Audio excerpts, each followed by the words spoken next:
సంఘటన దురదృష్టకరం, చెప్పి జరగదు, ఓకే. కానీ ఇక్కడ రాష్ట్ర ప్రభుత్వం ఎంత సీరియస్గా తీసుకుందనే దానికి ప్రధానమైన ఉదాహరణ ముఖ్యమంత్రి గారి ఇవాళ పర్యటన. ఒకవైపు 8 మంది పౌరులు ఏమైందో తెలియని పరిస్థితులలో ఉంటే వాళ్ళ కుటుంబాలు యువతల ఎంత దారుణమైన హింస పడుతుంటాయో, రాష్ట్రంలో ఉండే లక్షలాది మంది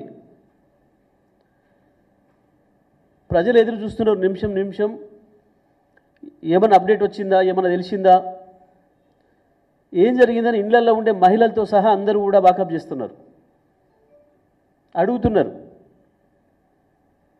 ఏమైంది, అదేమన్నా తెలిసిందా, శ్రీశైలంది వాళ్ళు ఎట్లా ఉన్నారు అని చెప్పి.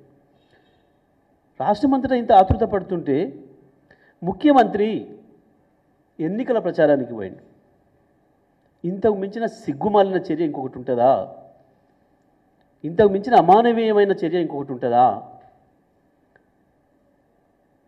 వాస్తవానికి ఇప్పటివరకు ఈ ఎమ్మెల్సీ ఎన్నికల ప్రచారం అనేది ఏ ముఖ్యమంత్రి చేయలే ఎక్కడ కూడా నాకు తెలిసి. అసలు మేమైతే దాన్ని పట్టించుకోలే, పోటీ కూడా చేయలే. అదో పెద్ద సమస్య కాదు, దాంట్లో పార్టీ గుర్తు లేదు అని.